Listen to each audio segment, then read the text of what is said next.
SSC 2026 শিক্ষার্থীরা তোমরা যারা বোর্ড চ্যালেঞ্জের আবেদন করেছো তোমাদের বোর্ড চ্যালেঞ্জের রেজাল্ট নিয়ে সুখবর দিল শিক্ষা বোর্ড। তোমরা ঠিকই শুনেছো, তোমরা বোর্ড চ্যালেঞ্জের রেজাল্টে যে সুবিধাগুলো পাচ্ছ দেখো ইতিমধ্যে শিক্ষা বোর্ড জানিয়েছে যে এবছর সর্বোচ্চ পরিমাণে তোমাদের বোর্ড চ্যালেঞ্জের আবেদন পড়েছে, যেখানে ঢাকা বোর্ড এই প্রায় পৌঁছেছে 3.25 লাখের উপর খাতা বোর্ড চ্যালেঞ্জের আবেদনের কথা জমা পড়েছে। আর ইতিমধ্যে বোর্ডগুলো তাদের খাতাগুলো দেখা শুরু করেছে, তোমাদের বোর্ড চ্যালেঞ্জের খাতাগুলো।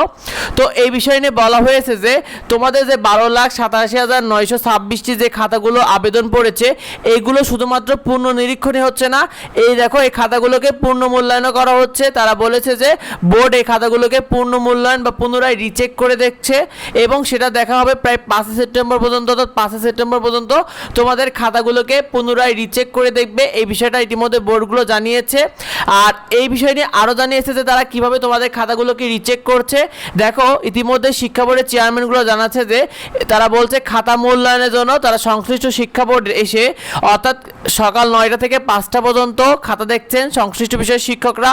অর্থাৎ প্রতিদিন শিক্ষকরা এসে বোর্ডে তারা খাতা দেখে যাচ্ছে, যেখানে 9টা থেকে 5টা পর্যন্ত শিক্ষকরা খাতা দেখছে এবং প্রতিটি বিষয় অর্থাৎ প্রতিটি সাবজেক্টের জন্য 2 থেকে 3 জন করে শিক্ষকরা খাতা দেখছে। একেবারে টাইম টু টাইম বলা হয়েছে 9টা থেকে বিকেল 5টা পর্যন্ত তারা খাতা দেখছে। খাতাগুলোকে তারা শুধুমাত্র পূর্ণ নিরীক্ষণই করছে না, পূর্ণ মূল্যায়ন করা হচ্ছে। দেখো এটা বলা হয়েছে যে খাতাগুলোকে পুনরায় মূল্যায়ন করা হচ্ছে, যে পূর্ণ মূল্যায়নের কথা কিন্তু ইতিমধ্যে বলা হয়েছে। অর্থাৎ তোমাদের খাতাগুলোকে তারা পূর্ণ মূল্যায়ন করছে।